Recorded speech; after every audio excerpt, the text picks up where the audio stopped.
Es imprescindible que un videojuego cuente con las acciones o las mecánicas que los jugadores realizan durante el juego.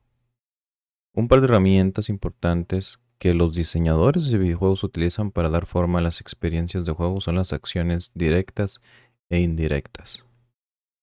Este es uno de los elementos de los cuales he estado hablando en los videos anteriores. Lo mencioné nada más y lo traté meramente como acciones.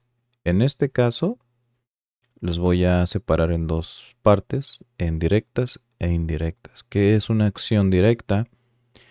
Son aquellas que el jugador realiza de manera inmediata y consciente, con control total sobre lo que pasa. ¿Por qué son importantes? Pues porque te dan un feedback instantáneo. Refuerzan la sensación de agencia del jugador y son la clave para las mecánicas reactivas y juegos con precisión. Las plataformas, los shooters, etcétera, etcétera, ¿no? Un ejemplo de estos puede ser el brinco. Es una acción directa porque al momento de que tú presionas el botón, el personaje o el character brinca y tú ves eso inmediatamente en la pantalla, ¿no? El brinco realizado. Ahora bien, también tenemos lo que vienen siendo las acciones indirectas, que son aquellas que el jugador provoca o influye, pero sin el control total o inmediato sobre el resultado. ¿Por qué son importantes también? Pues porque fomentan la estrategia y la anticipación, proveen al jugador de una sensación de preparar y observar. Y como ejemplo de una acción indirecta, pudiéramos decir, por ejemplo, en un shooter multijugador, al arrojar una granada, pudiéramos decirle al contrincante en un lugar donde estamos, si decide seguir la trayectoria de esta, ¿no? O sea, nosotros tiramos una granada y si no somos cuidadosos, entonces la granada viene de algún lugar y nada más con la trayectoria, el contrincante ya puede saber más o menos o intuir de dónde estamos o de dónde fue arrojada la granada. Esta es una acción indirecta. O simplemente, por ejemplo, vas a ver que estamos cerca, ¿no? Porque hay alguien que le arrojó un explosivo ahí cerca. Entonces, él va a intuir. En algunos otros juegos, como el caso de Dying Light, por ejemplo, cuando caes en algún vehículo o en alguna patrulla o ambulancia, no recuerdo bien, estas empiezan a emitir un sonido. Y el sonido atrae a los zombies. Entonces, esa es una acción indirecta. Porque tú nada más caíste en un vehículo y esto empieza a sonar y esas acciones indirectas llaman a los zombies, inclusive hay otros zombies más agresivos. Entonces, también creo que este juego tiene unos crackers que son como unos fuegos pirotécnicos que generan sonido cuando están explotando. Esto sirve para que, por ejemplo, tú juntes a hordas de zombies y estos sigan al sonido. Entonces tú puedes decidir después arrojarles una bomba molotov o quemarlos a todos o explotarlos a todos o simplemente juntar zombies para tú poder escapar por otro lado que tenga menos zombies, ¿no? Puede haber infinidad de ejemplos de acciones indirectas. Este, pero creo que ya entienden más o menos por dónde voy el asunto, ¿no? Por ejemplo, el mismo juego donde usas armas de fuego, pues las armas de fuego tú disparas a un personaje y si tiene un mayor ataque el arma de fuego, obviamente, pero el sonido que ejecuta o que sale en el juego, entonces muchas veces llama la atención. Entonces, hay muchísimos otros más ejemplos, pero creo que ya quedó claro bien.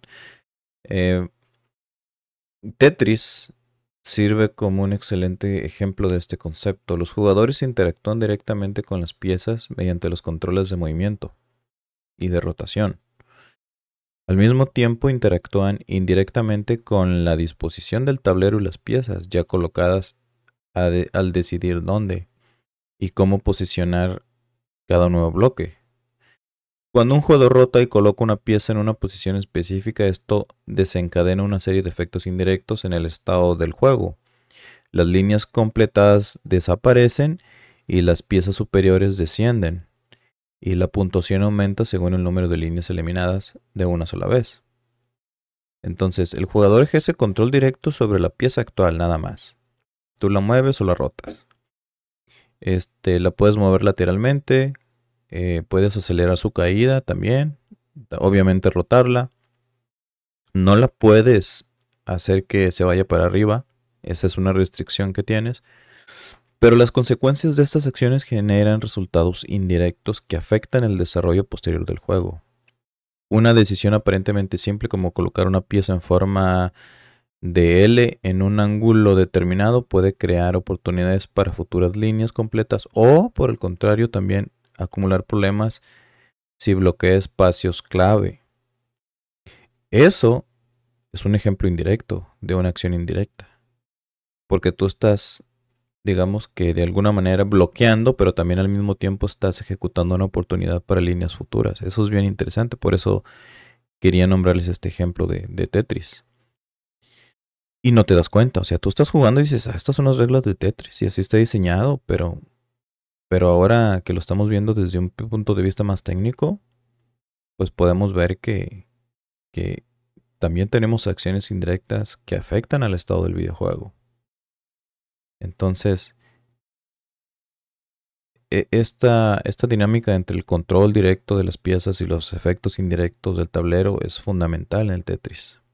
Cada acción del jugador pone en movimiento una serie de consecuencias que pueden ser tanto planeadas como inesperadas y requiriendo de una constante adaptación y pensamiento estratégico a medida que el espacio de juego evoluciona con cada movimiento. Entonces, estas interacciones apiladas de objetos hablan de la importancia de diseñar las implicaciones de cómo diferentes objetos interactúan entre sí dentro del espacio del juego. Los diseñadores deben de pensar en las características de los objetos y lo que estas propiedades pueden causar que suceda dentro del espacio de la posibilidad del gameplay. Entonces, cuando se hace bien, la relación entre acciones directas e indirectas puede crear un sentido dinámico en el videojuego. Entonces, este concepto de acciones directas e indirectas son las herramientas que los diseñadores de videojuegos utilizan para crear resultados inesperados en los videojuegos. Un equilibrio entre este elemento o entre las dos acciones directas e indirectas puede proporcionar a los jugadores un sentido de agencia individual a través de la acción directa o a través de la acción indirecta. Entonces, crear un sistema dinámico interactivo en el cual vamos a jugar tiene mucho que ver con esta parte de las acciones directas e indirectas que también nosotros llamamos mecánicas. Porque todas las acciones las podemos definir como las mecánicas del videojuego, ¿no? Y es lo que casi siempre pensamos cuando queremos desarrollar un videojuego, casi siempre pensamos en las mecánicas principales. O básicamente nuestro desarrollo empieza por ahí, por la parte de las mecánicas. Yo quiero hacer un videojuego que se parezca a pero pues le voy a crear esto otro y le voy a cambiar esto otro y luego le voy a agregar esto más y posiblemente estos power-ups y estos ítems. Pues esas son acciones directas o indirectas, ¿no? De alguna manera, cuando estamos refiriéndonos a las mecánicas, pues.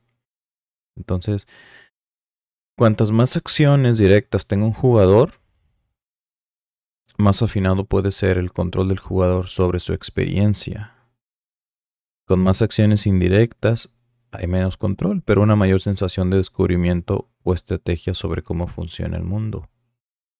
Para terminar el video, también te tengo que decirte que tampoco atiborres al jugador con un montón de acciones, ¿no?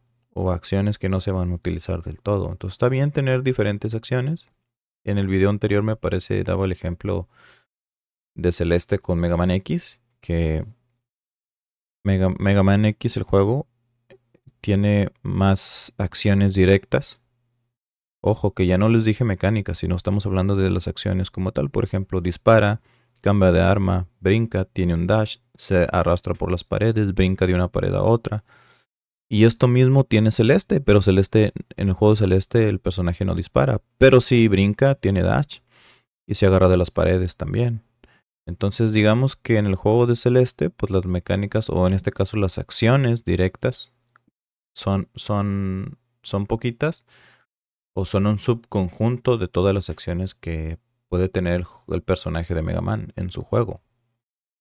Entonces fíjense cómo ahora lo estamos abarcando desde una perspectiva más técnica, por así decirlo, y ahora estamos hablando de acciones como tal, y no solamente de mecánicas.